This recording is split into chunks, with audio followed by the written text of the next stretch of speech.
There was a beat of silence as the room's atmosphere shifted from inward reflection to jittery disbelief. "How is that even possible?" said one visitor, waving a pointed finger at the living room ceiling. "Is it still accurate?" asked another. "Why have I never heard of this before?" came the outburst from her companion. Craning my neck, I too could hardly believe it. On the timber roof above our heads was a scale model of the universe, painted in sparkling gold and shimmering royal blue. There was the Earth, a golden orb dangling by a near-invisible, hand-wound wire. Next to it, the Sun, presented as a flaming star, glinting like a Christmas bauble. Then Mercury, Venus, Mars, and their moons in succession, hung from a series of elliptical curves sawn into the ceiling. All were gilded on one side to represent the Sun's illumination, while beyond, on the outer rim, were the most outlying of the planets, Jupiter and Saturn. Lunar dials, used to derive the position of the zodiac, completed the equation. You may also be interested in the cliff that revealed Earth's history, the clock that changed the meaning of time, the island that forever changed science. The medieval science behind the Royal Isar-Isinger Planetarium is staggering, no matter how one views it. Tucked away in a gabled canal-side house in the tiny town of Franeker, in the Netherlands' northwest Friesland province, it is the world's oldest working planetarium, or orrery. The origins of Western astronomy date back to ancient Mesopotamia along the valleys of the Tigris and Euphrates rivers. But it took a Frisian amateur, Isar-Isinger, to trap the universe in his living room. And the science behind it is still precise today. How accurate? Look up, and every planet, star, sun and moon moves exactly as they do in reality, albeit reduced in scale by a factor of 1 trillion, meaning 1 millimeter on the ceiling represents 1 million kilometer. Jupiter takes 12 years to orbit the Sun. Saturn, 29 years. Uranus, Neptune and Pluto are missing, of course, because they hadn't been discovered when Isinger hammered in the final nail in 1781. Even so, it is astonishing, a Baroque theatre for stargazers, crowning the living room of a modest woolcomber who lived shortly after the Dutch Golden Age. All told, an unfathomable undertaking considering Isinger quit school aged 12. Every planet, star, sun and moon moves exactly as they do in reality. The Royal Isar-Isinger Planetarium, today an astronomy museum and center for space exploration, has been drawing people from around the world ever since it opened in 1781. It's listed as a Rijksmonument, a National Heritage Site in the Netherlands, and stargazers, laymen astronomers and mission astronauts have visited, hoping they, like Isinger, can be inspired. One such individual is Adrie Wormenhoven, the museum's director, who never fails to be astonished by its accuracy. At certain times of year, Wormenhoven explained, he can see the sunrise above IJsselmeer Bay when he crosses the Afsluitdijk causeway on his way to work.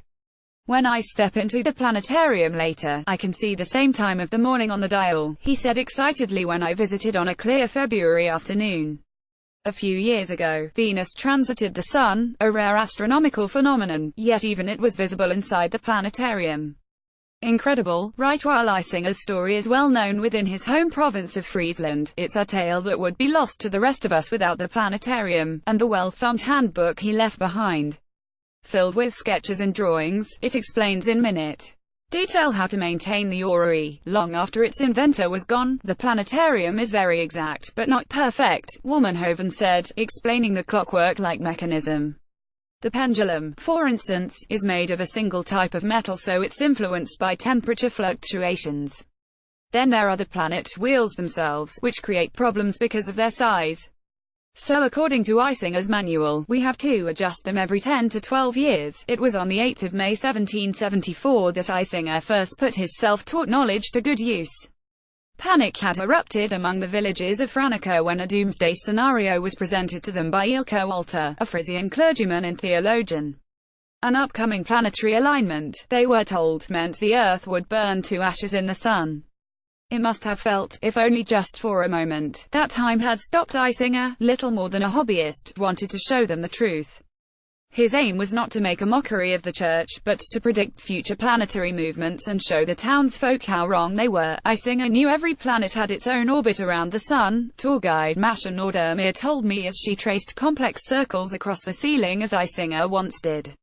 That the project would take 7 years to complete, and nearly bankrupt him, was just an afterthought. For nearly a decade, Isinger worked on the project in his spare time, the planetarium slowly evolving above the box-sized kitchen and cupboard bed where he slept with his wife and son. Then, as dawn broke one morning in 1781, everything looked just right. He had entered that liminal space, where he could touch the stars from his living room. It must have felt, if only just for a moment, that time had stopped. Here's a tip should you decide to visit: don't rush.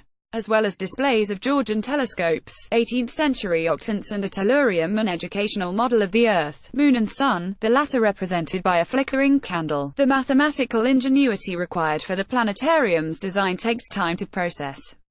Another discovery comes in the attic.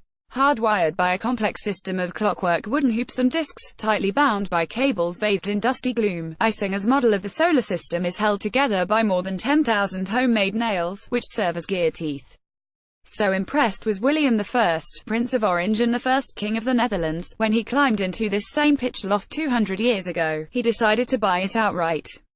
For the vast sum of 10,000 guilders, a fortune in the early 19th century, Isinger's house became a royal planetarium for the state, the only stipulation being that its inventor should live in it for free to provide explanation.